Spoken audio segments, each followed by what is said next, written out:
My dear sisters and brothers, I think it's fair to say that we live in a world that values the tangible, the material. We like to see and touch the things that are around us, the things we value. And society puts a great premium on the material things around us, a temptation we as Christians need to always be mindful of. And yet, in these last few months, that very premise has been completely undone. For we call it the invisible killer in our midst. A small virus that you and I cannot see with the naked eye. We cannot touch with our hands or our finger. And yet has done so much harm, caused so much suffering, so much death. It is invisible, yet real. And we know its presence, not because we can see it, but we can see the effects it creates. And by the suffering around us, it surrounds us.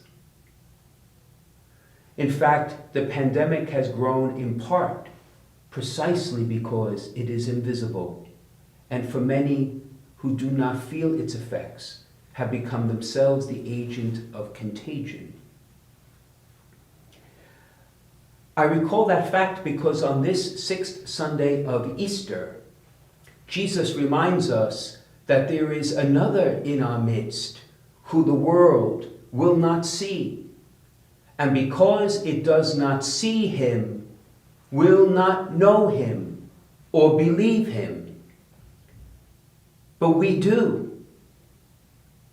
Of course, the one of whom I speak is the advocate, who next Sunday the Lord will breathe once again upon the waiting world that you and I form.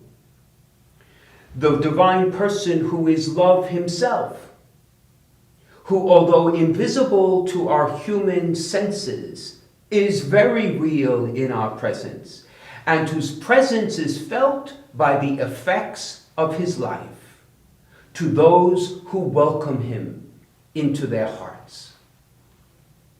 You see, these last few months, many have been asking, well, where is God in all of this? Where can I see him? My friends, he's literally in front of our face.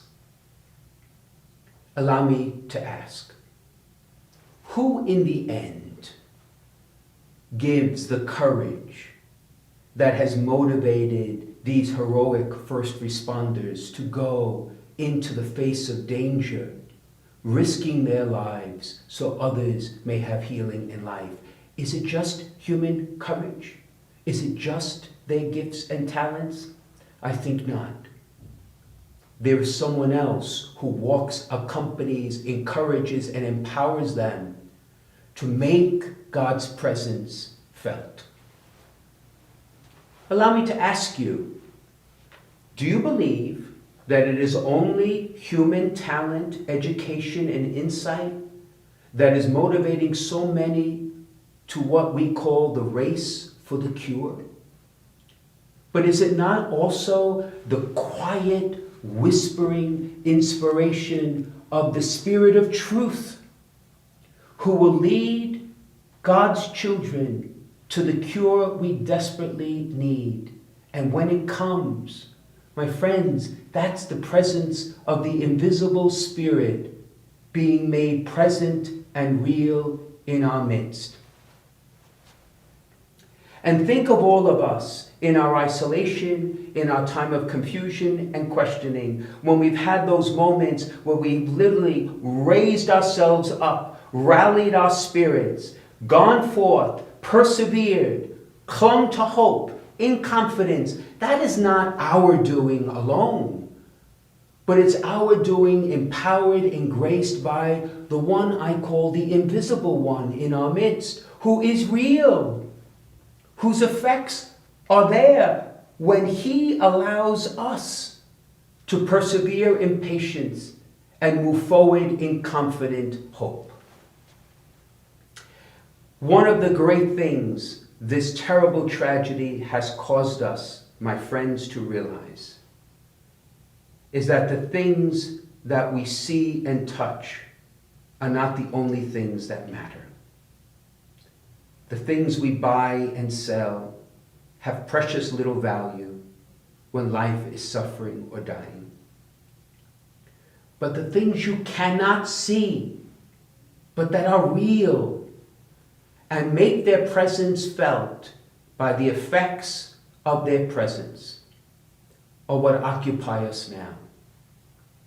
And I'd like to suggest that as we continue as a community of faith to move forward in perseverance, that we not solely be preoccupied by the invisible killer in our midst, but we celebrate and we turn to and we ask for the outpouring of the invisible advocate, the invisible protector, the invisible defender. I speak of the Holy Spirit of our risen Lord who dwells in me and you, who shows his presence in all of the wondrous things that are occurring in our midst and invites us to make his presence known in the world. St. Peter says it best. He asks us, always be ready to give an explanation to anyone who asks you for a reason for your hope.